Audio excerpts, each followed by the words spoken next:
Bonjour à tous, bienvenue sur Radio Occitanie.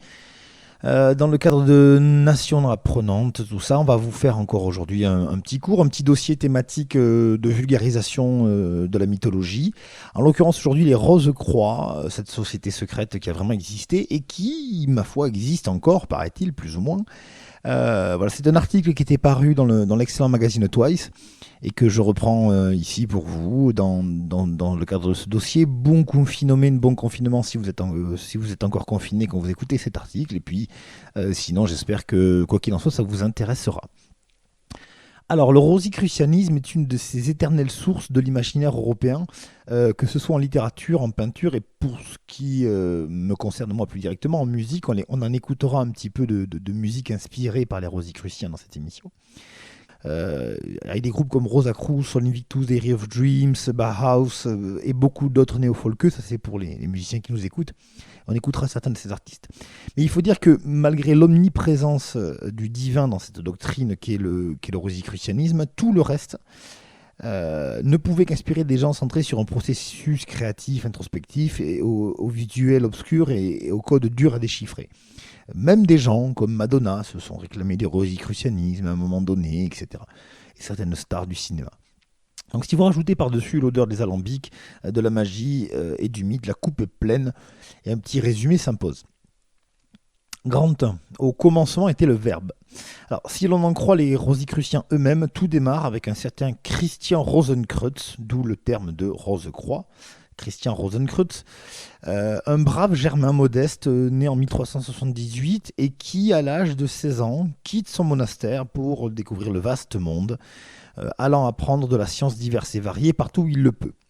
Et alors le môme serait tellement génial que tout un tas de grands maîtres, humains ou non, lui apprennent les secrets de la nature, du divin, de la tarte quèche. Bref, Christian upgrade comme un fou.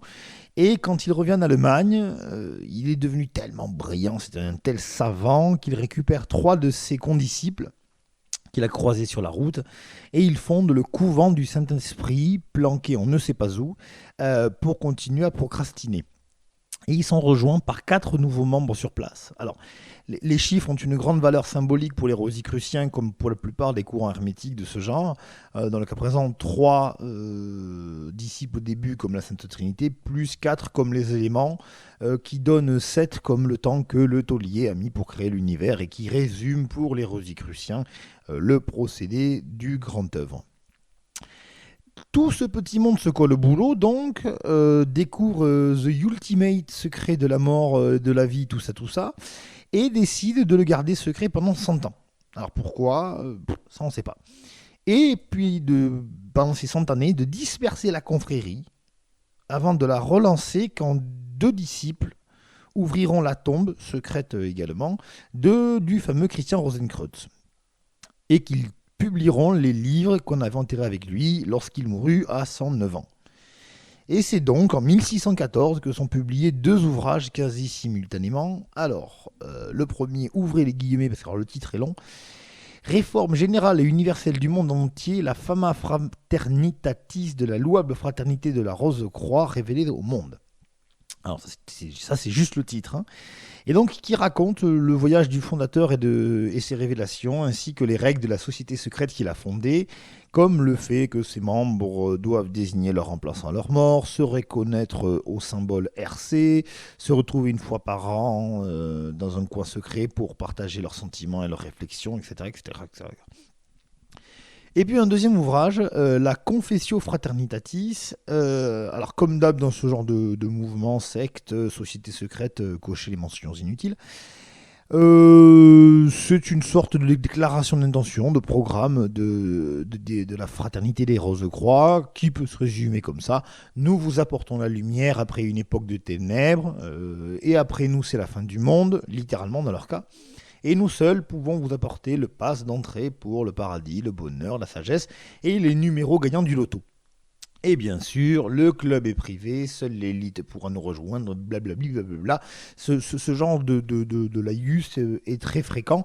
Il faut bien dire qu'on est dans un bouillonnement de sociétés secrètes à l'époque, hein. C'est-à-dire que les Rose-Croix ne font pas exception à la règle. C'est très fréquent ce genre de choses. Mais beaucoup de ces sociétés-là disparaissent aussi vite qu'elles sont apparues. Les Rose-Croix, eux, vont avoir une postérité, on y reviendra. Un dernier texte sort en 1616, le plus important pour les Rosicruciens, encore aujourd'hui, et le seul que toutes les différentes branches de la mouvance rosicrucienne considèrent comme authentique, et qui s'intitule Les Noces chimiques de Christian Rosenkreutz.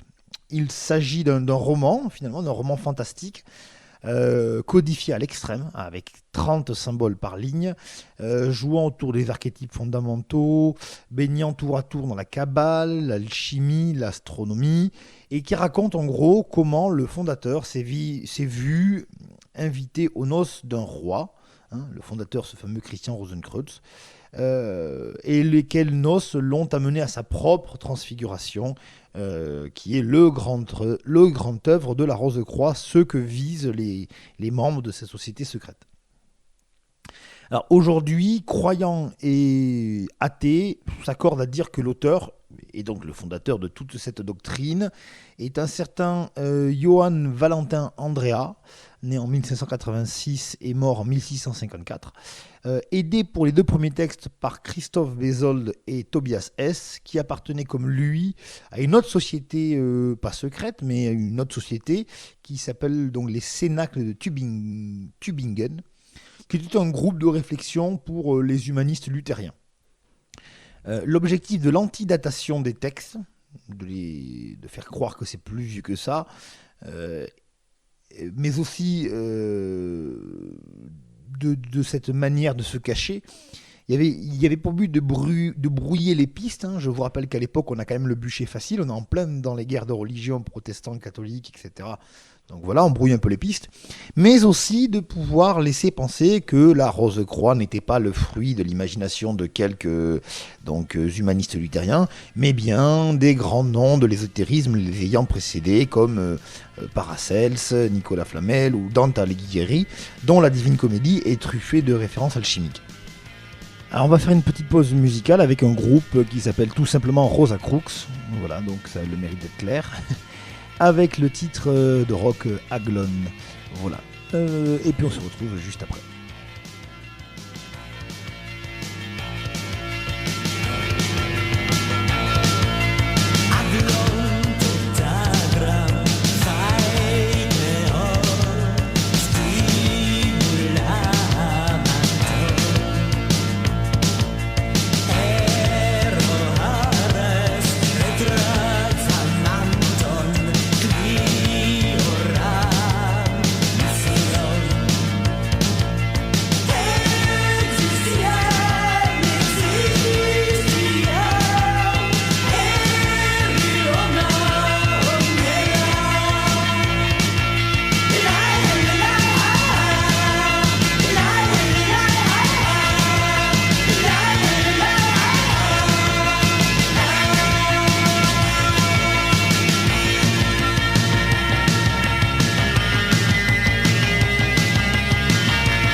Allez, grand 2. Rosenkreuz not dead. Euh, pour les rosicruciens, la base du rosicrucianisme peut se résumer ainsi. L'accomplissement plein et entier de l'homme passe par l'association finale, ou grande œuvre, du microcosme et du macrocosme. Celui qui y parvient, au cours d'un processus alchimique à la fois spirituel et physique, atteint la transcendance et un état de conscience supérieur où tout devient possible. Voilà en gros comment on peut résumer la doctrine des rosicruciens. En ce sens, ils se sont très inspirés de la Kabbale, cette science secrète de la compréhension des messages bibliques, et de la gnose qui est un courant du début du christianisme qui prêche la compréhension de soi pour atteindre le divin, à la fois par la connaissance et l'expérience. Gnose qui est également, on y reviendra un de ces jours, promis juré, à l'origine d'une grande part de la pensée de nos chers cathares. Alors, expliquons un peu quand même cette doctrine, l'accomplissement plein et entier de l'homme par l'association finale du microcosme et du macrocosme. Alors, le microcosme ou exotérisme, c'est la réalité naturelle obéissant aux lois de la science, qu'elle soit dite lucide, comme les mathématiques ou l'astronomie, ou hermétique, comme l'alchimie et la Kabbale.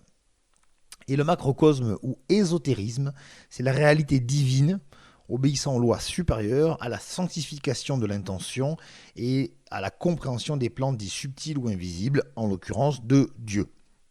Et pour ce faire, Dieu, qui décidément est un petit plaisantin, a planqué les signes du grand œuvre dans une sorte de jeu de piste, voilà, qui oblige le candidat à l'éclectisme le plus total, la médecine, la littérature, tout ça.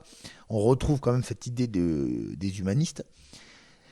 Tant pour la science que la théologie, puisque les Rosecroix seront parmi les premiers à adhérer à l'œcuménisme religieux et à l'œcuménisme scientifique.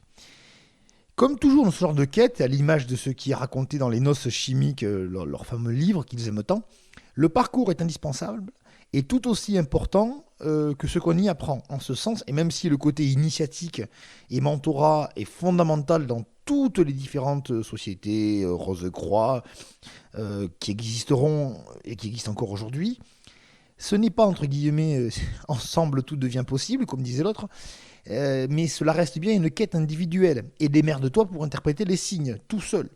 Car si tu n'y arrives pas, c'est que tu n'es pas prêt, ou pas digne, selon leur compréhension. Et on est quand même toujours dans un côté, nous sommes là pour apporter la lumière universelle, mais l'universel à nous et nos potes d'abord, les autres ils peuvent crever. Le mentor, lui, n'est là que pour te mettre sur le chemin et en aucun cas pour te guider dessus. Là, ça, par contre, c'est très basique dans toutes ces sociétés secrètes, rituelles, initiatico, machin, bidule. Les symboles sont fondamentaux. Et donc, en ce sens, la rose représente le corps psychique, qui est en attente de réalisation par le grand œuvre. Et la croix, le corps physique, la ligne horizontale pour le plan matériel, la ligne verticale pour la connexion avec le principe divin. Ceux qui ont besoin d'une pause pour aller se chercher un efferalgan, je ne vous en voudrais pas. Et leur chemin alchimique à ces Rosecroix est souvent condensé par la phrase qui est supposée ouvrir leur cérémonie. Ouvrez les guillemets, il faut suivre la ligne horizontale puis verticale pour qu'à leur intersection fleurisse la rose sur la croix. Fin de citation. Alors politiquement parlant, on trouve de nombreuses références antipapistes dans les 3 textes fondateurs, ainsi que la volonté d'une sorte d'internationale chrétienne. Alors ce sont des idées en vogue à l'époque, mais qui leur vaudront finalement plus d'ennuis avec le pouvoir en place que leur doctrine à proprement parler. Leur délire ésotérico-alchimico-religieux, finalement, c'est dans l'air du temps. Il y a tout le monde pratique son petit labo d'alchimie, etc. Par contre, le côté antipapiste et internationaliste, ça, beaucoup moins. Et l'alchimie, on l'a dit, tient une place fondamentale dans tous les écrits Rosecroix, des premiers aux plus récents. Mais là où leurs prédécesseurs essayaient vraiment de transmuter la matière, le plomb en or, où c'était pas du tout une image, ils essayaient vraiment. Les Rosecroix, eux, ils voient une démarche plus allégorique et psychique. Alors, les 4 étapes de l'alchimie, pour les Rosecroix, sont les suivantes. Je précise que selon les doctrines alchimiques, il y en a qui ont plus ou moins d'étapes, mais voilà les 4 étapes de l'alchimie, on va dire, rosicrucienne. On va commencer par la première, le nigredo, ou œuvre, le nigredo ou œuvre au noir, qui est donc la dissolution de la matière première pour séparer chacun des éléments simples qu'elle contient. Pour les Rose-Croix, il s'agit de renoncer à ce que l'on était avant de commencer son initiation et d'identifier les différents savoirs exotériques et ésotériques dont on parlait avant. Puis vient, deuxième étape, l'albédo ou œuvre au blanc, qui est la purification de la matière. Les Rose-Croix doivent se laver de leurs péchés en prenant en compte leur véritable portée, mea culpa, mea maxima culpa, et tout le tout-team, coup de fouet, tout ça. Vient ensuite le citrinitas, ou œuvre au jaune, qui est la recombinaison des éléments premiers ensemble afin de trouver les numéros gagnants dans le bon ordre. Les Rose-Croix ont toujours pensé que, et comme beaucoup d'alchimistes, les connaissances pour atteindre le grand œuvre étaient sous les yeux de tout le monde, c'est juste qu'on ne les prenait pas dans le bon sens. Et donc pour les RC, c'est l'idée d'associer des formes de savoir qu'on considère comme antinomiques, je sais pas moi, l'astrologie et les mathématiques. Et donc de travailler, de mélanger des œuvres, des savoirs antinomiques dans le monde du néant, entre guillemets, le monde du néant, je cite. Alors, traduction pour ceux qui n'auront pas compris, le monde du néant, c'est celui des crétins non initiés, hein, comme vous et moi, c'est nous sommes le néant, on est, toujours pareil, hein, il y a quand même cette idée dans toutes ces sociétés secrètes que les membres du club font partie d'une élite et que les autres sont quand même un peu, grosso modo, des abrutis. Puis vient enfin la quatrième étape, le rubédo ou œuvre au rouge. Et alors là, c'est jackpot. L'alchimiste obtient le grand œuvre, soit une matière aux propriétés quasi infinies et variant selon les théories. C'est pareil pour les Rose-Croix, mais disons que pour eux, c'est plus l'idée de la connaissance suprême qui leur permet, tout en s'étant rapprochés de Dieu au plus près, de comprendre vraiment sa création et de pouvoir agir dessus hors des limites communément admises. C'est-à-dire, vous avez l'immortalité, la télépathie, vous parlez toutes les langues. En gros, vous jouez à Skyrim avec tous les cheat codes. Ou, pour reprendre l'image du film Matrix, vous avez accès à tous les codes du bazar. Vous pouvez faire tout ce que vous voulez comme vous voulez. Vous vous êtes rapproché de Dieu, vous avez atteint l'illumination. Et Dieu vous reconnaît comme l'un des siens. Allez, on va se faire une première pause musicale. On va s'écouter Diary of Dreams, un groupe allemand de Dark Wave qui s'est beaucoup inspiré des symboles rosicruciens au point de lui consacrer un album entier qui s'appelle Nigredo. Et on va donc écouter la chanson Menschwein.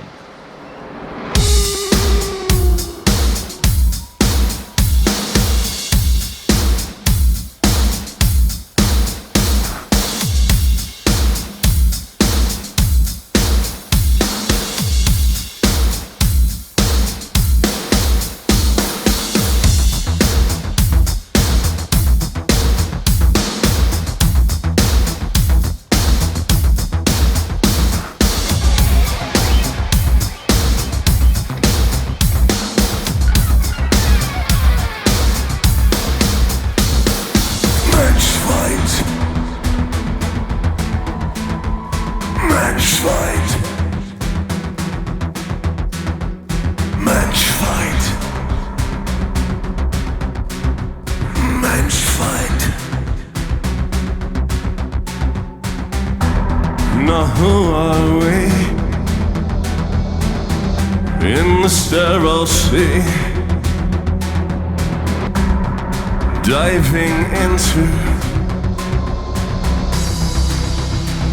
the floods of emotion? Menschheit, Menschheit, Menschheit, Menschheit. We end right here, seem black and white, finding answers. We wasted a lifetime. Menschheit, geboren Menschheit, aus der Kohle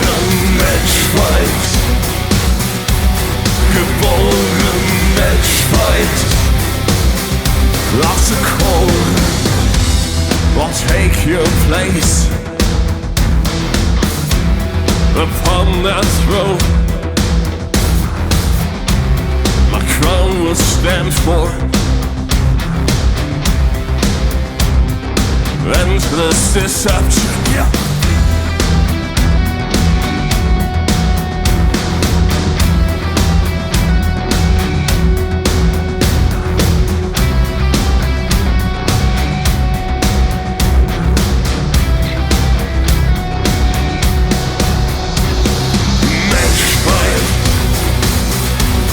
Geboren Menschheit,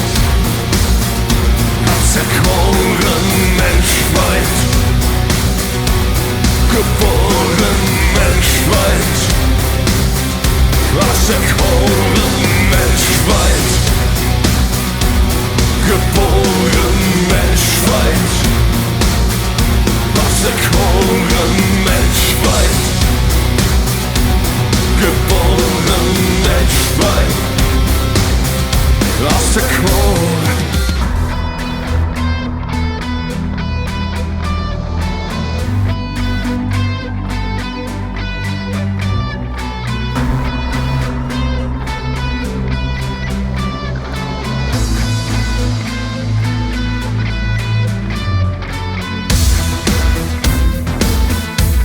Geboren. Lost the core. Geboren aus der Krone. We end right here. See black and white, finding answers. We wasted a lifetime. Menschheit.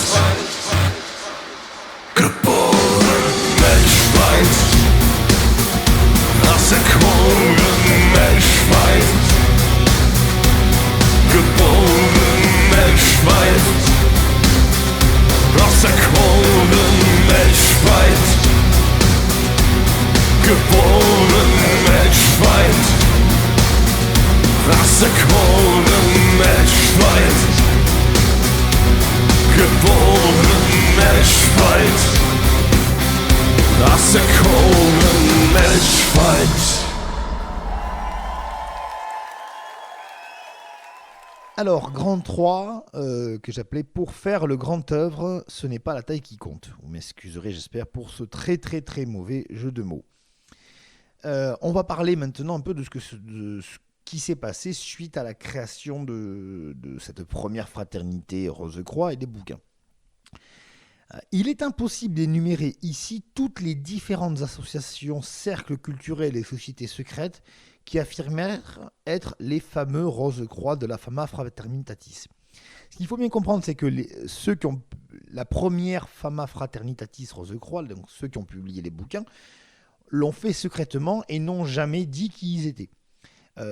Et donc chacun a pu s'en revendiquer par la suite. Et le succès de cette pensée, qui se trouvait, on l'a dit et je le redis, au carrefour de bon nombre d'idées en vogue à l'époque, fut complètement fulgurant.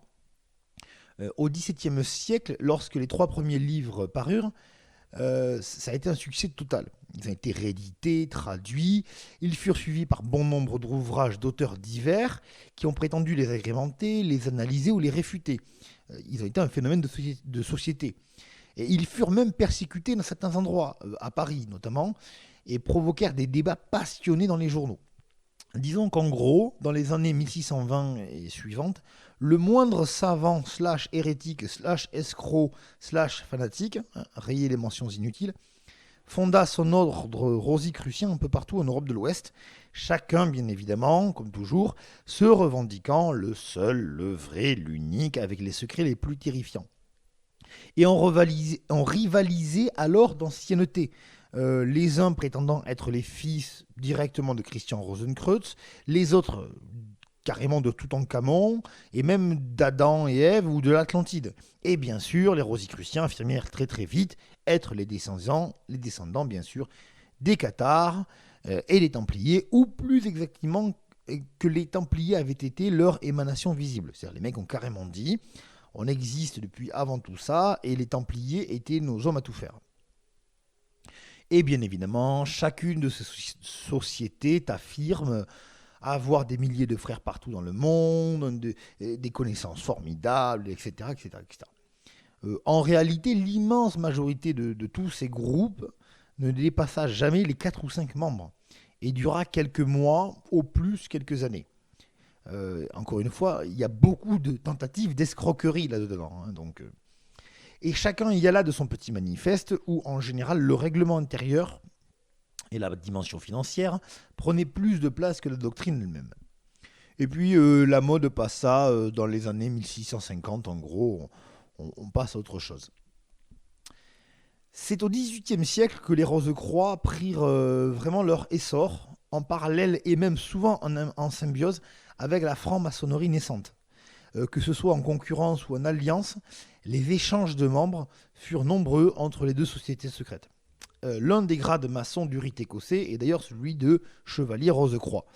Et c'est aussi par l'affiliation des Rose-Croix que les francs-maçons prétendirent être les petits-fils des Templiers. C'est-à-dire que les francs-maçons au début disaient « Nous sommes les fils des Rose-Croix qui sont eux-mêmes les fils des Templiers, etc. etc., etc. » Citons quand même, cela dit, l'ordre de la Rose-Croix d'Or d'Ancien Système, ça c'est le nom de ce groupe-là, qui comptait en 1777 plusieurs milliers de membres dans 8 pays différents. Ça a été une des sociétés rosicruciennes qui a eu le plus de succès, on va dire. Les choses perdurèrent comme ça au XIXe siècle, en particulier dans ce lien entre les francs-maçons et les Rose-Croix. Et on peut évoquer d'ailleurs la célèbre Golden Dawn anglaise, du mage Aleister Crowley, qui eut un ordre rosicrucien en son sein. Les mecs faisaient des sociétés secrètes au sein de la société secrète. Faut s'accrocher pour pas s'y perdre. De nos jours, encore, il y a une dizaine d'ordres rosicruciens rien qu'en France. Au niveau international, le plus important est l'ancien et mystique ordre de la Rose-Croix, qu'on appelle la Morque, qui existe depuis 1915 et qui revendique 250 000 membres, difficilement vérifiable, très très très peu probable, et qui prétend en avoir 25 000 rien qu'en France. Pour la petite anecdote, leur fondateur prétend avoir eu une vision dans une tour à Toulouse, en France, lui disant de créer la Rose-Croix. Ils sont probablement beaucoup moins nombreux que ça, mais enfin, ce sont d'après les chiffres du gouvernement les plus nombreux et à ce jour les plus anciens. Il y a des gens comme Descartes, Leibniz ou Carl Jung ou même, désolé pour le vomi, Heinrich Himmler lui-même, qui ont été rosicruciens, de même que Mozart aurait fait de sa flûte à enchanter une illustration du procédé alchimique version Rose-Croix. Rien n'est moins sûr, mais néanmoins Leibniz lui-même publia bien une étude des noces chimiques, ce fameux premier bouquin des Rose-Croix, et il considérait l'histoire de Christian Rosenkreuz comme une vaste blague. Il a jugé les théories rosicruciennes malgré tout intéressantes à diverses reprises. Il a plusieurs fois dit que il pensait que dans les procédés alchimiques Rose-Croix, il y avait des choses qui l'intéressaient. De même que Carl Jung, qui publia plusieurs textes sur l'alchimie, comme un processus analytique, ainsi que sur les symboles archétypaux dans les rêves, où on retrouve beaucoup d'éléments de la doctrine Rose-Croix. Allez, pour conclure, on va prendre un petit peu de recul. Lorsqu'on lui demanda s'il était un Rose-Croix, Umberto Eco, l'auteur du nom de la rose, expliqua que s'il appartenait à la Rose-Croix et qu'il le disait, c'était la preuve qu'il mentait, puisque l'une des règles de la Fama Fraternitatis, les premiers soi-disant Rose-Croix, était claire, nul n'a le droit de révéler qu'il appartient à la Rose-Croix. Donc finalement, un bon moyen de savoir si quelqu'un est Rose-Croix, c'est que s'il vous dit qu'il l'est, c'est qu'il ne l'est pas. Pour la petite anecdote. Au-delà de la blague et de l'humour, toutes les sectes plus ou moins tarées qui se sont inspirées des Rose-Croix, l'ordre du Temple solaire, le tristement célèbre ordre du Temple solaire en tête, Au-delà des dérives fascinantes qu'on leur attribue, la pensée rosicrucienne a inspiré beaucoup d'intellectuels et d'artistes depuis des siècles. Euh, Jusqu'à ces 3 écrits fondateurs dont leur auteur ne reconnut pas la paternité, ou tardivement, et sans jamais expliquer ce qu'il avait cherché à faire avec cette histoire de Christian Rosenkreuz et de ces symboles hermétiques complexes. Pourquoi avoir fait une telle démarche? Est-ce que c'était un canular? Est-ce qu'il y avait un message? C'est une pensée ou une arnaque? Chacun jugera. Les Rose-Croix, malgré tout, il faut bien le comprendre, sont intéressants dans le sens où ils sont le fruit d'une époque, en particulier de la confrontation entre le protestantisme et le catholicisme et la science des humanistes. C'est-à-dire que l'Église de Rome avait perdu aux yeux de beaucoup d'intellectuels, à cette époque-là, au VIe siècle, tout attrait mystique et spirituel. Mais les luthériens, avec leur approche rigoriste de la Bible et de la vie, ne vendaient pas franchement du rêve pour les esprits libres. C'est-à-dire que pour les humanistes, le rigorisme luthérien était quand même un peu corseté. Et on avait donc un obscurantisme d'un côté et une autorité plus politique que morale de l'autre. Et là-dessus est arrivé l'esprit des Lumières, de la connaissance, de l'universel qui souffle à plein poumon à cette époque et qui percute de plein fouet ces savants intellectuels protestants, soucieux d'inscrire leurs recherches scientifiques dans une démarche philosophique et surtout de concilier leur foi avec leurs alambics finalement. Donc si vous mélangez tout ça, vous obtenez les Rose-Croix, c'est-à-dire des gens qui cherchaient à mieux comprendre leur foi et à comprendre l'univers, à penser, progresser par eux-mêmes, à trouver leur vérité, leur antéléchie, au sens que lui donne Aristote à ce mot, et à dépasser finalement les institutions et les messages préfabriqués. Fût-ce, oui, en se basant sur une fable, dès le départ, une fable que tous reconnaissent aujourd'hui, c'est-à-dire que la plupart des Rose-Croix aujourd'hui ne croient pas à cette idée de Christian Rosenkreuz, mais se reconnaissent dans cette pensée, on va dire, philosophique de Johann Valentin. Pour vous quitter, on vous citera un court extrait donc de ces noces chimiques de Christian Rosenkreuz, dont l'auteur est Johann Valentin Andrea. Il dit « Je m'apercevais que ma tête était, pour ce qui concerne la connaissance des choses cachées, tout stupide et aveuglement. Comment étais-je prédestiné à l'étude et à la connaissance des secrets de la nature ?» Voilà, c'est sur cette citation de cet ouvrage des Rose-Croix qu'on se quitte. J'espère que ce dossier thématique vous aura plu. Si vous voulez en apprendre plus, Internet est à votre disposition. Je me permets quand même de vous rappeler que, et c'est important de se quitter là-dessus, il existe en France une association de défense et de lutte contre les dérives sectaires qui s'appelle l'UNADFI et qui travaille en lien avec le gouvernement, avec l'organisme gouvernemental de lutte contre les dérives sectaires qui est la Miviludes. Et on ne peut pas vraiment reprocher à qui que ce soit de se dire rosicrucien. La doctrine rosicrucienne n'est pas en soi une doctrine sectaire ou dangereuse.